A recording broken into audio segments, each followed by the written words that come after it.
Someone's gotta tell me. Someone needs to hear this.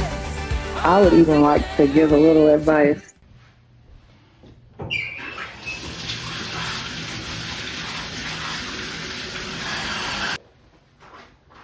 Thank God I know how to hand wash. So I use this for stains and it smells good. And then I use some vinegar.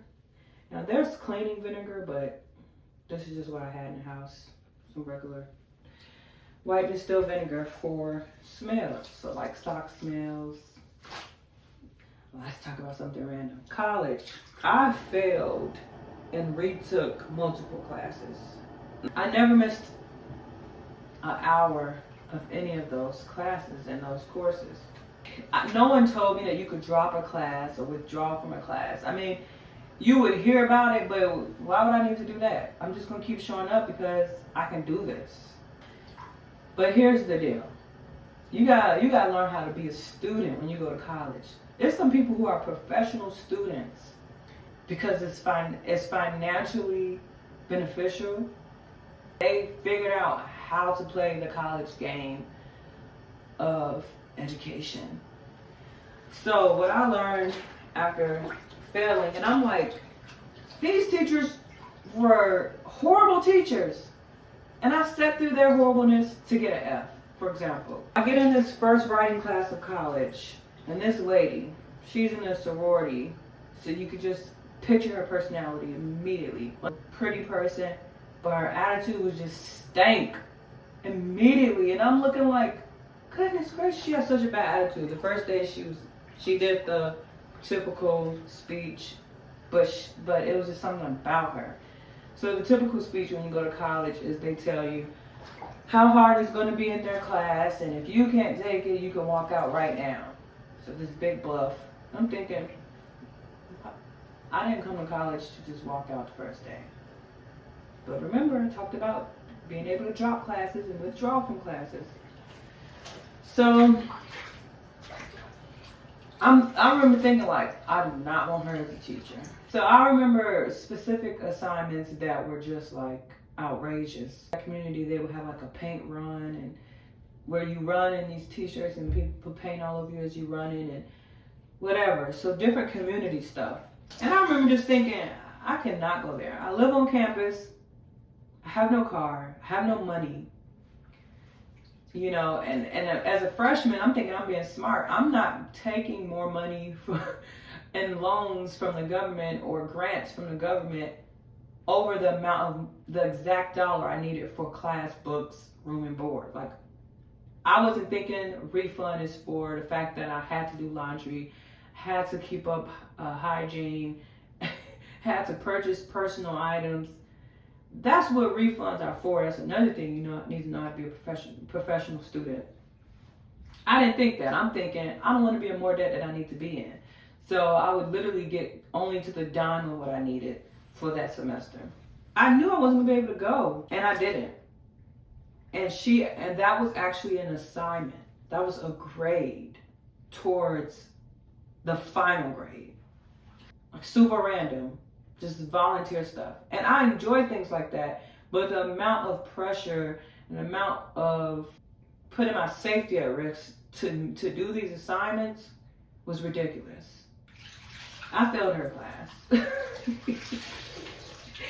I failed her class, and then I took it again the next semester with someone else. Then I said, well, I'm gonna challenge myself to do swimming.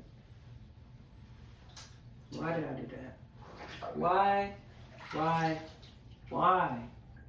The teacher never, the entire semester, got into the pool. And there was a bench on the side of the pool when she would be teaching us different strokes, because according to the syllabus, we had to learn 7 strokes by the end of that semester, which I didn't understand syllabus. I'm thinking this is what they're going to teach. There's no way in one semester you can learn 7 strokes. And the test was going from one side of the pool to the other side successfully without stopping in order to pass knowing that stroke. Of course, I'm stopping. You're not going to teach me that in one semester. That's just me. But she never got in the water. She would literally lay her tummy on this long backless bench and like show us the strokes like that. Halfway through the semester, the pool was closed down. Now, I'm not putting two and two together. I got horrible athlete's feet during that time that I was in that pool. And I would just treat myself, suck it up, go about my day. I got stuff to do outside of class. I was a full-time student. I was taking 18, 19 credits a semester. I'm trying to hurry up and get out of school. I'm not a professional student. I don't get what's really happening here. I just know I have a super rude teacher, and I'm showing up every day, every class, not missing one class, no matter the weather. And quick note, to this day, the pool is still closed, and that was 10 years ago. No explanation, the pool just closes. Now I understand it was unsanitary, it was a health risk, all these things that no one talks about that happened at this school. So when the pool closed down, she started giving us these packets, like these health worksheet packets as our graded assignments. I'm acing these packets, and then it was time for the grade. And mind you, we doing these packets, we're still having to show up. She's still demanding that we get to the gym. So we're still walking to the gym where her office is. And we have to physically hand her the papers or physically receive the papers from her. Then she puts my grade on there. It was an I for incomplete. I wasn't taking that. The incomplete? And mind you, I took extra swim classes outside of her with the ROTC. I don't know the proper wording for it, but it was like it reminded me of high school ROTC.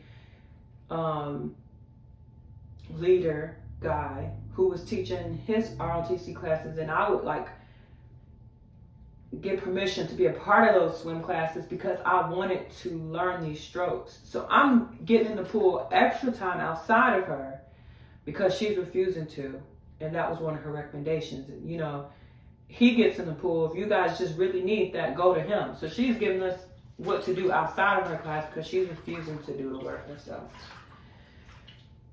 Anyway, so I'm like, no, I completed it. It's not my fault that the pool closed, blah, blah, blah, blah. And so I'm like, I'm gonna fight this. So no one took me serious, and I didn't know how to fight for it. All I could do was just keep telling the same story of what happened. And then people would listen and then not take the next step by redirecting me somewhere else. The teacher changed it from an I to a D. This is a swim class. I to D. And so what my argument to the director was, I deserve an A. I deserve an A. There's no reason why I shouldn't get an A. I came to class every day. I was able to learn half of that stuff. The teacher never got in the water, never offered any assistance. And on top of that, the pool closed completely, and I aced and completed and turned in those worksheets that were considered the completion of the semester for that class. And she was just like,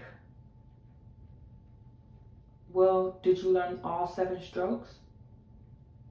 My answer is no. Well, then you don't deserve an A. What we can offer you is to retake this class next semester when the pool reopens. Y'all, I took the D.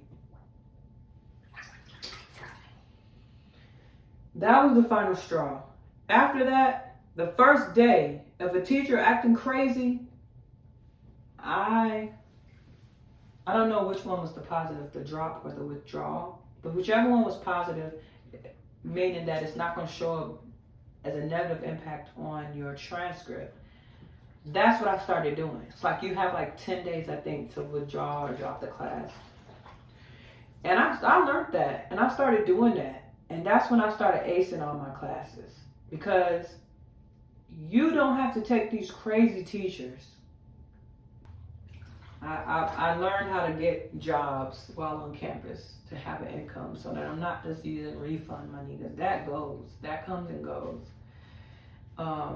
So being able to be employed and just figuring that out. Like I could be a resident assistant or a community assistant, which I did that, and that was awesome because that means free room and board, you guys, and they give you a check. So let me go ahead, these are soaked enough. I'm gonna go ahead and scrub it up, rinse, wring them out, put them in the dryer.